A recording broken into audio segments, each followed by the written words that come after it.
A brother's heartbreak. Petty Officer Second Class Michael Stewart was serving his country when he learned some terrible news that his 36-year-old brother was gone. Hugh Stewart died while in custody.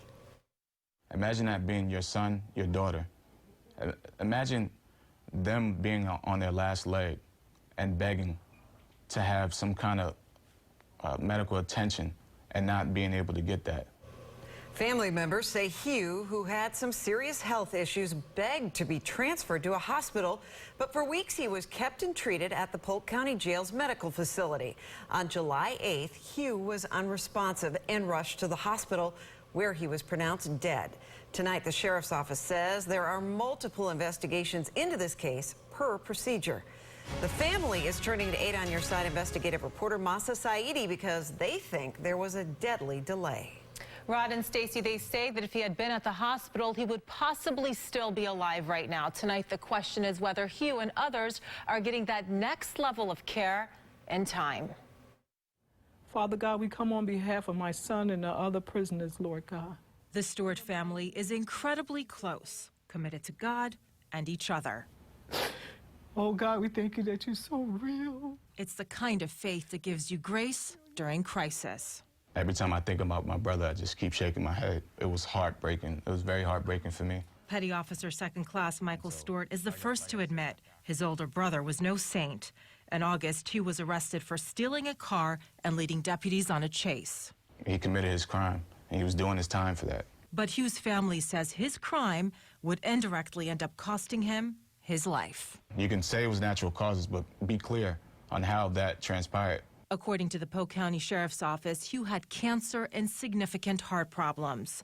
On July 8th, he was found unresponsive at the jail's medical facilities. Within 2 minutes, he was rushed to the hospital, where he was pronounced dead.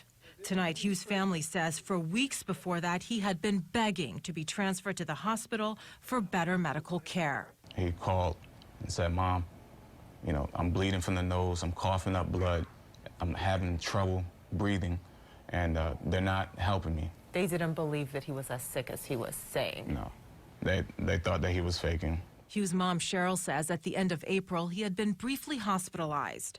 Afterwards, he wrote her, quote, "The doctor said my heart is only working 25%.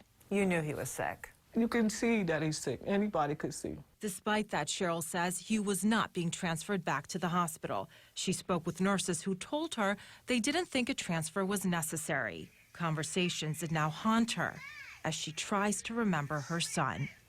I just felt angry. I felt sad. I started getting flashes of him not being able to breathe. The sheriff's office says right now there's 4 independent investigations into this, and they can't release any more information until all of those investigations are complete. They do tell us that the sheriff is committed to making sure that all inmates get the best medical care, and we should also mention that Hugh had been housed at the jail's medical facility since he was arrested back in August, so there's no question that he had these serious underlying medical issues. You know, I know a lot of people are watching the story and thinking, but if he hadn't done anything wrong and gone to jail, he could have gotten whatever medical treatment that he wanted. What did the family have to say about that? You know, that's a fair question, and his family says, well, he was in jail for stealing a car, and that, they argue, did not deserve what they perceive to be essentially a death sentence. There have been other in-custody deaths at the jail this year, and right now we're just digging into the deaths at this jail and other jails as well. You can certainly feel that family's heartbreak, though. Sure All right, can. Mahsa, thank you. And if you have a problem you would like Mahsa to investigate, call our 8 on Your Side helpline, 1-800-338-0808.